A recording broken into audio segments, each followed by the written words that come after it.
When they stand side by side, this is how they look. Amin is 3 years older, but he's giving away 17 centimeters. This is Belgium against Egypt. Ladies and gentlemen, his next fight is 3 rounds of 5 minutes in the One Championship lightweight division, and it's brought to you by Extra Power Root. Boost your energy. Introducing first, fighting out of the blue corner. This man is a striker, standing at 185 centimeters tall, weighing in at 76.5 kilograms, holding a professional MMA record of 3 wins, no losses. Fighting out of Monarchy MMA gym from Belgium, Pan-Asian no-gi champion, Samir Flexible Mrabet!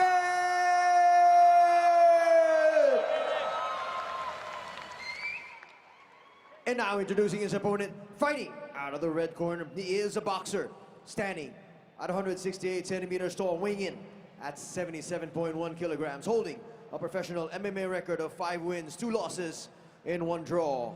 From Egyptian top team, fighting out of Cairo, Egypt, he is your EFC featherweight champion, Sami the Wolf Amin!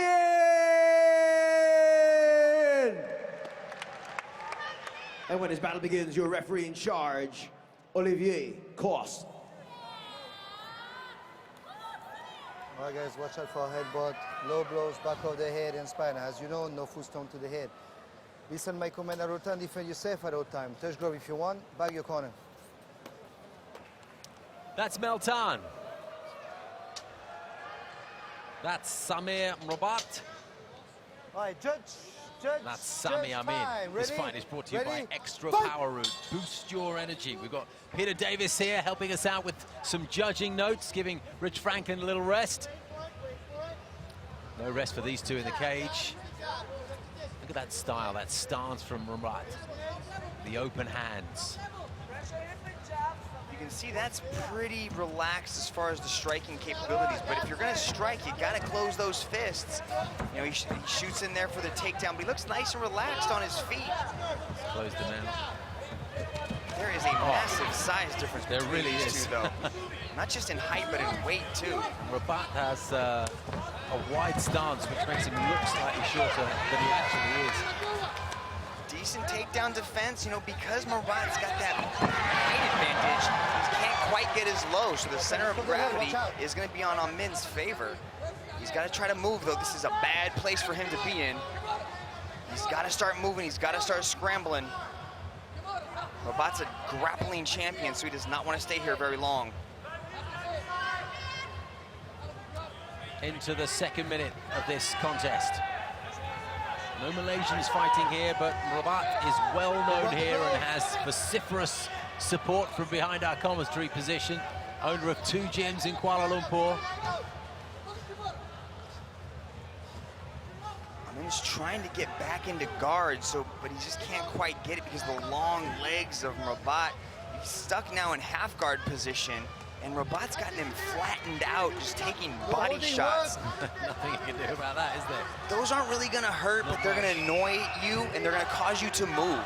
And they're gonna possibly open up something where you can move into a better position and get the advantage. Olivier Coste will always make sure that they're busy, that there's no staleness in the action. And it hasn't been so far. This is where Mrabet, he just slides nicely into full mount. Now this is a bad spot. Amin's got to try to move, stay chest to chest. You risk getting punched in the face, but at least you don't give up your possible neck to sink in that rear naked choke. Amin, nice little slide out there. He was able to slide out of the mount position and get his possibly back into guard. Maybe he's managed to recover and get back into half guard, where he only has just 1 leg.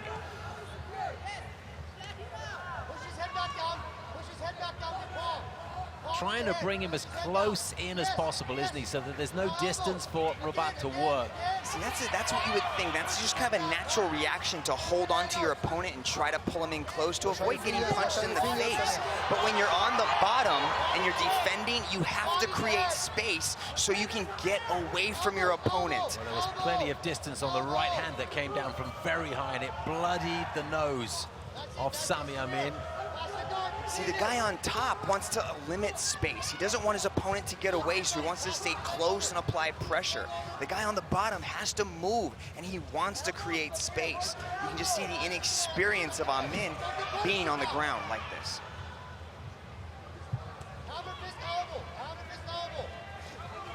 If we get to the end of this round and there's a minute and a half left, we'll go to Peter Davis and get his thoughts about who's on top. It's Mrabet who's literally on top at the moment in the black shorts. Upper position, and he's consolidating with some decent punches to the side of the body, 1 or 2 heavy blows to the head, bringing in some forearm from time to time as well. Mrabet stepped over into mount now, and this is a bad position for Amin to be in. If Mrabet can just unleash a flurry of strikes, he's got about a minute to do work here. Plenty of time then. The hammer blows come in, the left hand. Amin's tough though, he's moving, he's trying to scramble, he's not giving up easily. Mrabet of this particular round. Just been given no room to work the Egyptian at all, has he? It's demoralizing, Steve, Yeah. when you can't, generate any offense, but he's back up to his feet. What can he do with 22 seconds now? Looks like he will see the round out, the Egyptian. I don't want to speak too soon, but it'll give him some respite, a chance to think about things, maybe come back with a slightly different set of tactics. Samir, Don't grab the Samir could just put a punctuation on this round if he just gets a big takedown here. And we will see a second. Well, pretty good first round for Samir Mrabet. Let's take a look at some of the action. We're gonna move right in. Let's go to Peter Davis and see how he has the second. Well, Pretty good first round for Samir Mrabet. Let's good ground control. He had a good takedown. And once the fight was on the ground, it was pretty much totally controlled by. But then Samir played the game and reversed the position back into his favor. If the fight was stopped here, how would you have it? Well, Samir's obviously, he's done the takedown, he's got some caused damage on the ground, and it's definitely going to Samir if it had to stop now. Here, how would you have it? Well, Samir's obviously, he's done the takedown, he's got some caused damage on the ground, and it's definitely going to Samir if it had to stop now. Peter Davis, one championship fighter, and he's been involved in some real entertaining brawls, I must say. Be great to see Peter in the cage once again. We might get his thoughts on that in the coming moments. Don't forget. Okay? For now, we're absorbed by this fight between Samir Mrabet and Sami Amin. Right, fighters ready? Ready? Remember when we look at that graphic about the judging criteria, it's the criteria near the top that carry the most weight. So any color that you see there. Majority of that round on the ground. Tried it again, and he's going to get caught up, I think, is he? Battling to try and stay on his feet, but Mrabet's got to grips with him. Those kicks are incredibly entertaining and the crowd loves it, but you put yourself at such risk to, not only get taken down, but just enable your opponent to clinch up with you when you're spinning around like that. And you can sometimes catch your opponent by surprise, same with the spinning back fist, but quite often you just expose yourself. Mrabet trying to get this one to the ground where he had so much success in the first 5 minutes. Don't forget, these fights are scored not round by round, but we judge the entire contest in its entirety. That's how Peter Davis will be judging this one, and so too the judges at cage side. See, Mrabet had double underhooks where he had both arms on the inside of Amin's body, and it's just really hard to have any sort of defense in that particular position. And now he's possibly got an arm triangle here. If he can jump over to that one side, he's gonna sink this in pretty, and that is an interesting defense, and he just sunk it in right there. He was looking for any way he could to get out of this. He gave it 1 or 2 tries to wriggle out, to try and free his arm, to try and get some leverage. But it was too much. He couldn't hold on for any longer, and the tap came. And Peter, let's just get your thoughts on that finish.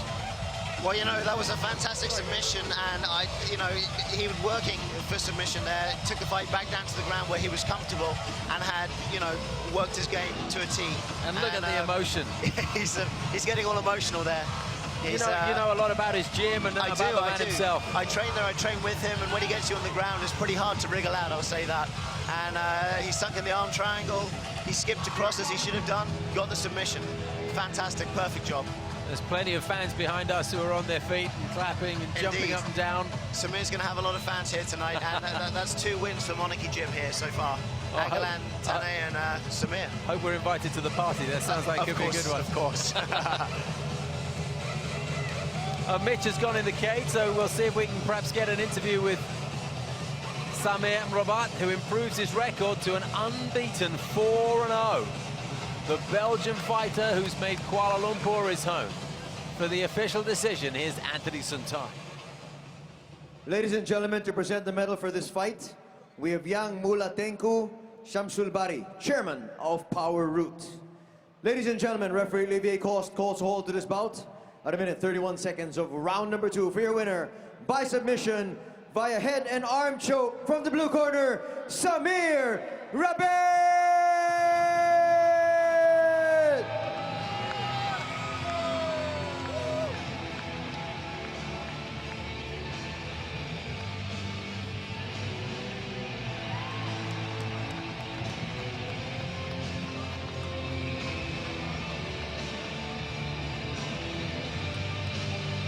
A 4-0 fighter then now, Samir Mrabet. Second fight in one championship. And you can see how pleased some of his fans here are at cage side. I'm here with your winner, Samir Mrabet. We know you're from Belgium, but how does it feel to get the win here in your adopted home of KL, Malaysia? I'm blown away by the support that I get from this new family that I made here in Malaysia. It really humbles me. I want to thank Coach Kazmi, who got me up to here. I want to thank all my team, Mariana, the whole Monarchy team, the whole people who supported me for me to come back in the cage, and I'm overwhelmed. I don't have words. Thank you very much. Excellent. Let's take a look up here at the big screen and talk us through some of your work. Once you got the mount position, it was almost the beginning of the end. What was going through your mind at this point? I do this every day at the gym. Arm triangle choke. I don't know how you call this. I've got Bravo choke. So these are my 2 favorite moves, actually. So I knew that I can only go tighter and tighter and tighter. No matter what defense he has, he's going to tap. Excellent work. Well, what's next for you here at One Championship? Well, there's a new weight divisions. Now I have no idea who's in my weight division now because everything is different. I'm going to go down to lightweight. Yeah, lightweight. Yep. Well, there's a new weight divisions. Now I have no idea who's in my weight division now because everything is different. I'm going to go down to lightweight, yeah, lightweight, and I want to have the chance to be in the top 10, top 5. So, KL, Malaysia, this is my town. I've been living here. I love this town, I love this country. I want to fight on every card in KL as much as I can, 2 times, 3 times a year, especially with the new rules of no weight cutting. It's easier for athletes to compete multiple times a year. So I'm grateful. I want to thank Matt Hume for giving me another chance to compete. Victor Cree for rising the MMA in Asia. Thank you, everybody. Thank you. KL Malaysia, your winner, Samir Mrabet. Samir Mrabet loves this town, loves to perform in front of Malaysian people. And he will continue to tutor them in his 2 gyms around town. We're coming back. One Championship Clash of Heroes.